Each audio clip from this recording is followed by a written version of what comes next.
Hello friends, welcome to Anupa study facts. आज हम बात करेंगे गाइस रिप्रोडक्टिव सिस्टम की। वैसे तो ये टॉपिक बहुत ज़्यादा लेंदी है क्योंकि इसमें हम फीमेल और मेल दोनों सेक्स हार्मोन्स की और उनके रिप्रोडक्टिव सिस्टम की बात करते हैं तो बहुत ज़्यादा लेंदी हो जाता है। लेकिन चूंकि हम अब एग्ज़ाम के पॉइंट ऑफ व्यू से, क्योंकि हम एसआई, एसएससी और प्लाटून कमांडर, कांस्टेबल, सीटेट, मतलब इस तरीके के एग्ज़ाम्स को टारगेट किए हुए हैं, तो इसमें का इस ऑब्जेक्टिव पेपर होता है और जो भी आपके एग्ज़ाम के पॉइंट ऑफ व्यू से इम्पॉर्टेंट है हम केवल उन्हीं पॉइंट्स को यहाँ पर कवर करने वाले हैं। तो एक ही वीडियो में आपको दोनों फीमेल और मेल रिप्रोडक्टिव सिस्टम के बारे में यहाँ पर मैं जो भी मेन पॉइंट्स है वो बताऊँगी। तो शुरू करते हैं गाइस।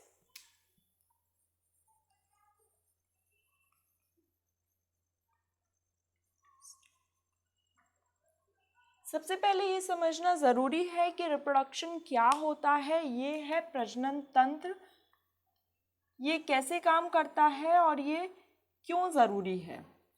इन सब बातों के लिए गाइस सबसे पहले हमें ये जानना ज़रूरी है कि रिप्रोडक्शन है क्या। तो जो अपने ही जैसे जीवों को जब जन्म दिया जाता है या जीवों की संख्या में वृद्धि के लिए जब जीवों को जन्म दिया जाता है तो अपने ही समान संतति को जन्म देना रिप्रोडक्शन है। इन शॉर्ट अगर कहें तो अपने ही समान संतति को जन्म देना रिप्रोडक्शन है। अब हम मेल और फीमेल रिप्रोडक्टिव सिस्टम के बारे में बात करेंगे। सबसे पहले हम मेल रिप्रोडक्टिव सिस्टम की बात करते हैं,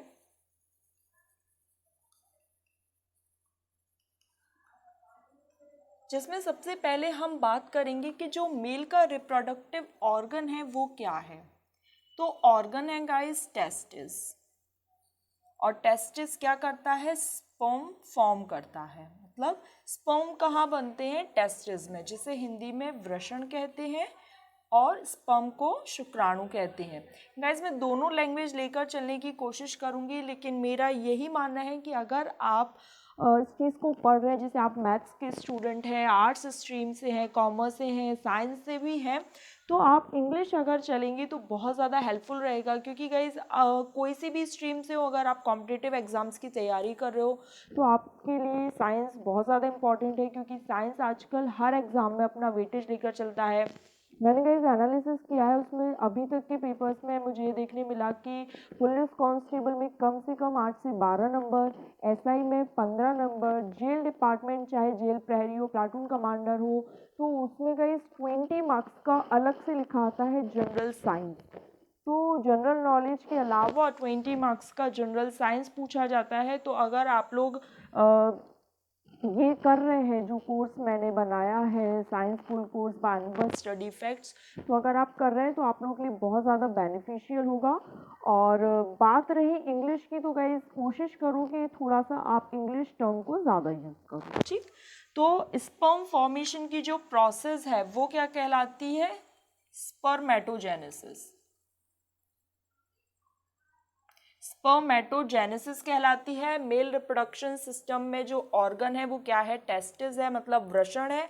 और स्पर्म कहाँ फॉर्म होते हैं गाइस, तो टेस्टिस में फॉर्म होते हैं। और स्पर्म फॉर्मेशन की जो प्रोसेस है वो स्पर्मेटोजेनेसिस कहलाती है। अब हम हार्मोन देख लेते हैं, फिर इसके बाद नेक्स्ट सेशन में हम इससे रिलेटेड क्वेश्चंस करेंगे, तो आपको पता चल जाएगा कि आपको विदाउट डायग्राम कितना अच्छा समझ आया है और आप क्वेश्चंस को कितने अच्छे से हिट कर पा रहे हैं, क्योंकि हमें कोई सब्जेक्टिव पेपर नहीं देना है। अब हम मेल जो हार्मोन सीक्रेट होते हैं हम थोड़ा सा उनकी बात कर लेते हैं।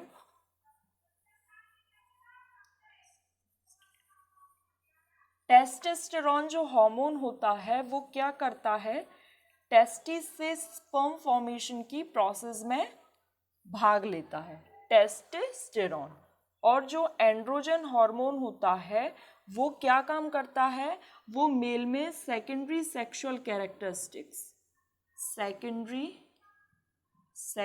कैरेक्टरिस्टिक्स को बनाए रखता है। अब सेकेंडरी सेक्सुअल कैरेक्टरिस्टिक्स क्या क्या होते हैं, मतलब द्वितीयक लैंगिक कैरेक्टरिस्टिक्स मतलब जो विशेषताएं हैं, जो लक्षण है वो क्या है। तो सबसे पहले तो गाइस ये आपको समझना ज़रूरी है कि जो प्यूबर्टी की age at the time of 13, at the time of 13 puberty की एज आ जाती है। गर्ल्स बॉयज़ दोनों में थोड़ा सा डिफरेंस कह सकते हैं, क्योंकि individual differences always are there. Otherwise ये जो एज है लगभग 12 से 15 साल आप इसको मान सकते हैं। तो इस टाइम पे प्यूबर्टी आ जाती है, यौवन जो किशोर अवस्था है वो स्टार्ट हो जाता है। तो इसमें क्या होता है गाइज, आपने देखा होगा कि मेल में जो उनकी आवाज़ होती है वो भारी हो जाती है, कंधे चौड़े हो जाते हैं, शरीर पर रोम आ जाते हैं। तो इस तरीके से जो कैरेक्टरिस्टिक्स आपको दिखाई देंगे वो प्यूबर्टी की एज में दिखाई देंगे।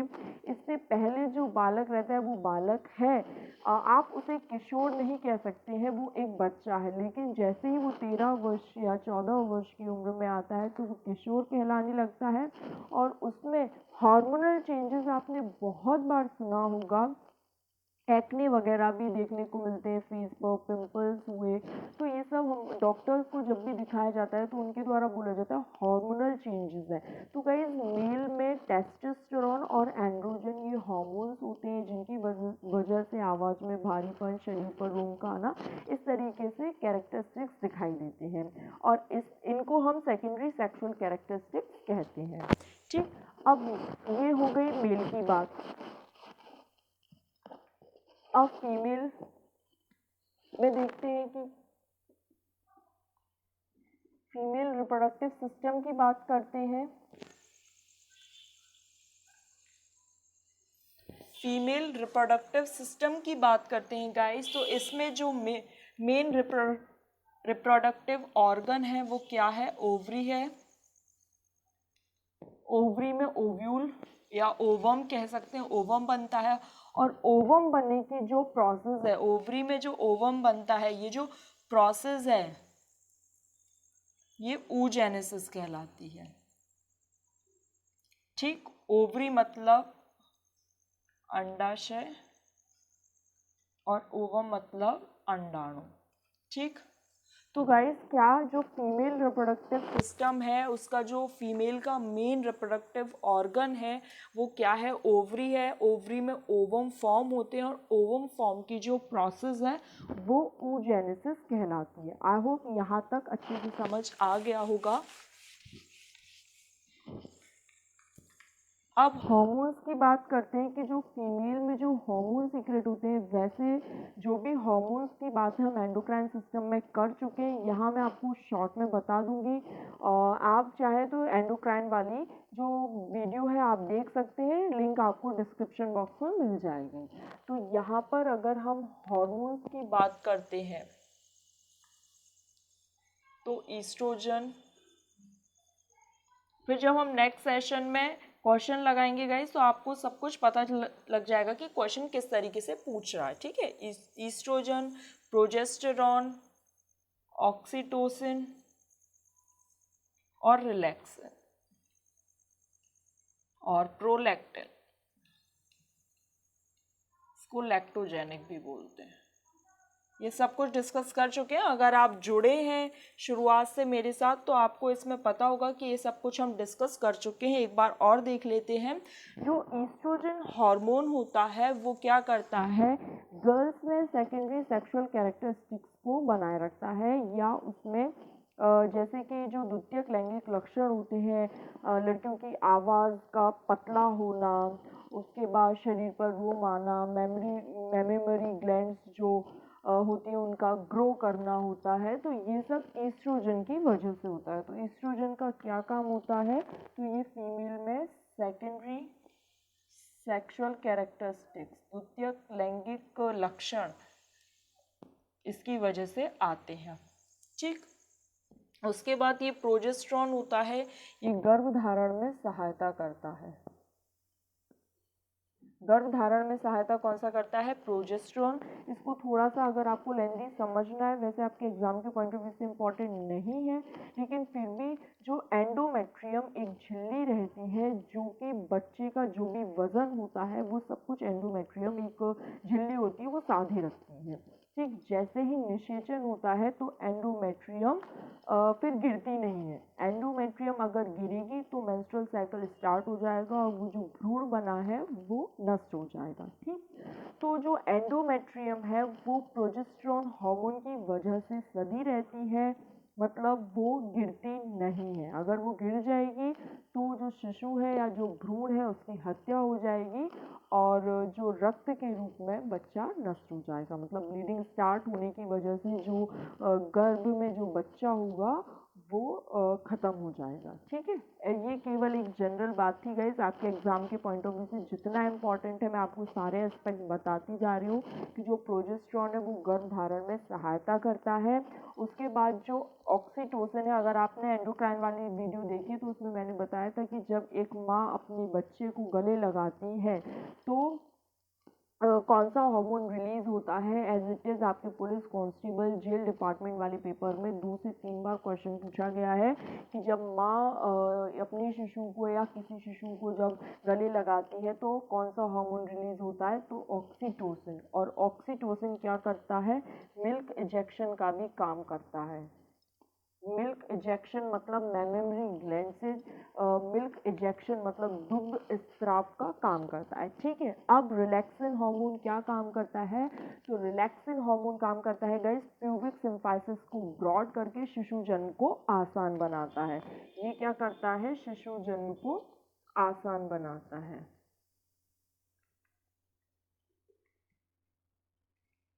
ठीक है, शिशु जन्म को आसान बनाता है। प्रोलैक्टिन और लैक्टो, लैक्टो से आपको याद आ रहा होगा मैंने उस टाइम भी बताया था, लैक्टोजेनिक हो लैक्टोमीटर हो, तो lacto is related to milk. तो ये मेमोरी ग्लैंड से मिल्क फॉर्मेशन में या मिल्क प्रोडक्शन में हेल्प करता है।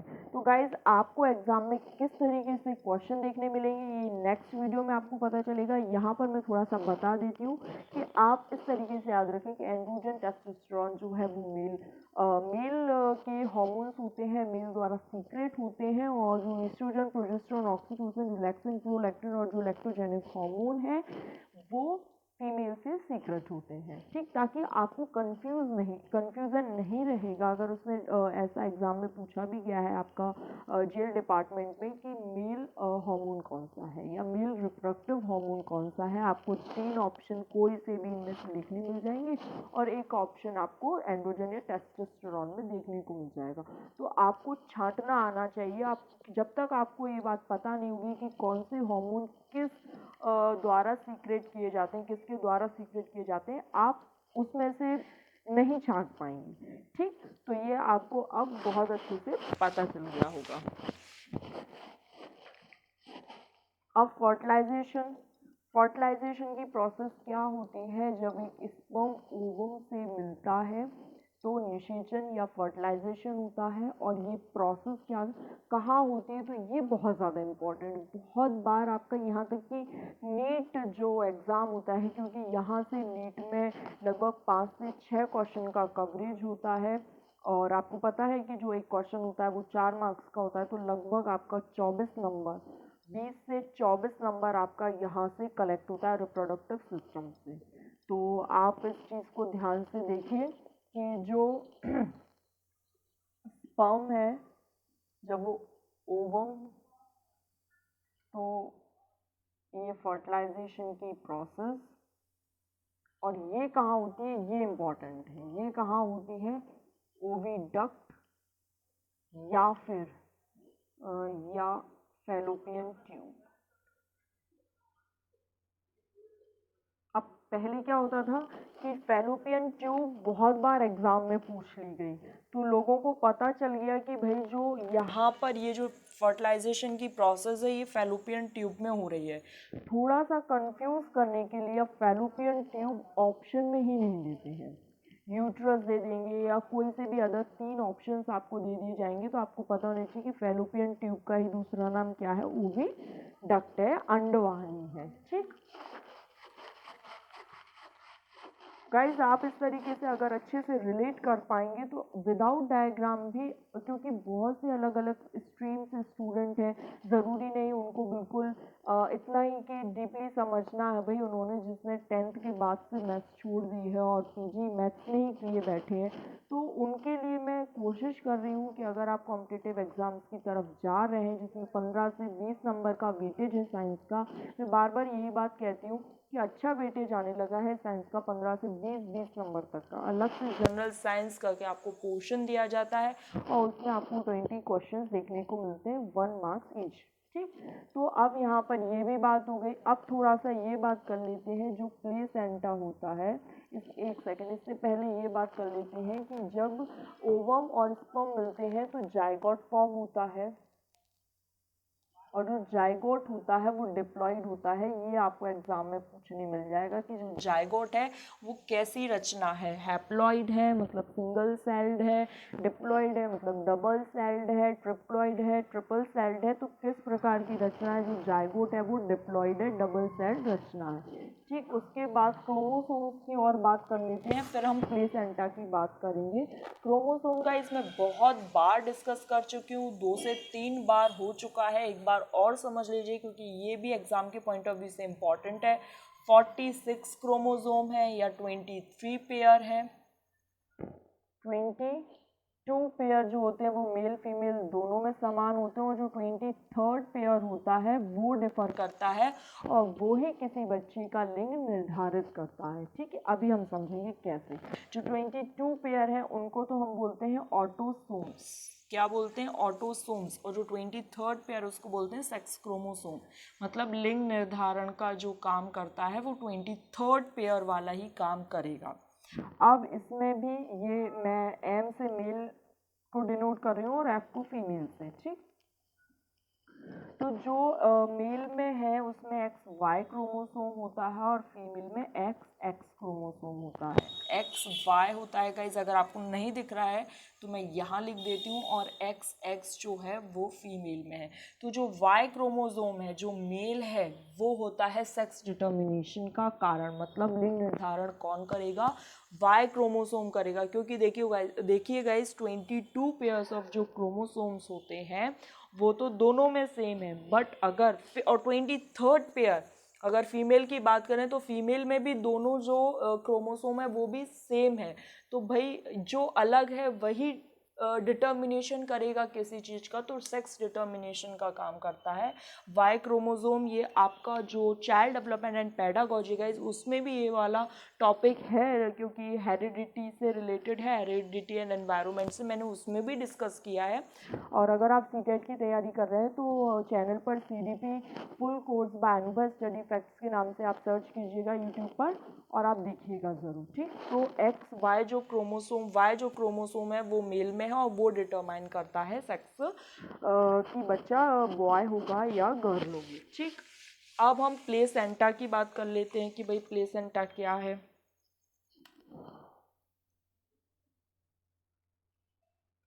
भ्रूणी अवस्था के दौरान जब कोई महिला गर्भवती होती है तो प्लेसेंटा का फॉर्मेशन हो जाता है। और ये प्लेसेंटा क्या काम करता है? तो ये किसी माँ से बच्चे में गैसियस एक्सचेंज का काम करता है, न्यूट्रिएंट्स एक्सचेंज का काम करता है। तो आपको ये ऑप्शन में गाइस दे दिया जाएगा कि जो गैसियस एक्सचेंज है,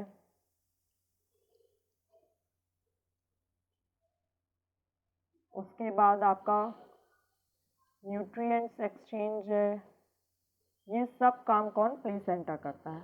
और जो मोस्ट इम्पॉर्टेंट है, ये नीट के हिसाब से बहुत ज़्यादा इम्पॉर्टेंट टॉपिक है गाइस, जो प्लेसेंटा है वो एससीजी फॉर्म करता है, human chorionic gonadotropin. Human chorionic gonadotropin जो होता है वो क्या करता है? वो यूरिन में सीक्रेट होता है, और अगर किसी महिला की यूरिन में अगर एससीजी पाया जाता है तो वो महिला प्रेग्नेंट होती है, और इसे कहते हैं प्रेगनेंसी टेस्ट। प्रेगनेंसी टेस्ट का दूसरा नाम है गाइस ग्रेविडेक्स टेस्ट। ग्रेविडेक्स टेस्ट ये एग्जाम में पूछा गया है, इंपॉर्टेंट भी है, थोड़ा सा समझना। एससीजी ह्यूमन कॉरियोनिक गोनेडोट्रोपिन जब किसी महिला की यूरिन में सीक्रेट होने लगता है, आपने देखा होगा कि जो प्रेगनेंसी किट होते हैं उसमें जो यूरिन के थ्रू प्रेगनेंसी टेस्ट किया जाता है, तो एससीजी जिस भी महिला की यूरिन में है कि वो प्रेग्नेंट है, प्रेगनेंसी टेस्ट ग्रेविटेक्स टेस्ट कहलाता है। उसके बाद गाइज यहाँ पर हम एक अपना क्विक रिवीजन कर लेते हैं, क्योंकि यहाँ मेरे हिसाब से एग्ज़ाम के पॉइंट ऑफ व्यू से सारे एस्पेक्ट्स क्लियर हो गए हैं। नेक्स्ट वीडियो जब हम लेकर आएंगे तो उसमें हम क्वेश्चंस लेकर आएंगे, तो आपको खुद को पता चल जाएगा कि क्वेश्चन किस तरीके से पूछे जा रहे हैं। ठीक है, तो सबसे पहले हार्मोन्स बहुत ज़्यादा इंपॉर्टेंट है, और कुछ इसमें एज सच इतना इम्पॉर्टेंट नहीं है आपके एसआई वगैरह एग्ज़ाम के पॉइंट ऑफ व्यू से। तो सबसे पहले जो estrogen, progesterone, relaxin, oxytocin, prolactin, lactogenic जो हार्मोन्स हैं वो क्या होते हैं, फीमेल से सीक्रेट होते हैं। एफएसएच और एलएच ये मैं आपको एंडोक्राइन में पढ़ा चुकी हूँ, तो वो भी देख लेना, वो भी थोड़ा सा इंपॉर्टेंट है। उनको क्या गॉनिडोट्रोपिन बोलते हैं। गॉनिडोट्रोपिन इस वजह से बोलते हैं क्योंकि टेस्टिस और ओवरी को गॉनेट्स कहा जाता है, गॉनेट्स कहा जाता है, और ये इस पर पूरा रेगुलेशन का काम करते हैं। एफएसएच फॉलिकल स्टिमुलेटिंग हार्मोन और एलएच ल्यूटिनाइजिंग हार्मोन। अब बात आती है एंड्रोजन और टेस्टोस्टेरोन की। ये क्या, तो ये मेल से सीक्रेट होने वाले हार्मोन्स होते हैं। सेकेंडरी सेक्सुअल कैरेक्टरिस्टिक्स पर पूरा कंट्रोल करते हैं। जब जैसे प्यूबर्टी आती है तो जो मेल है उनकी आवाज़ भारी हो जाती है, कंधे चौड़े, शरीर पर लुमकान, इस तरीके से चेंजेस देखने को मिलते हैं। तो गाइस यहाँ पर हम रिप्रोडक्टिव सिस्टम कंप्लीट कर चुके हैं।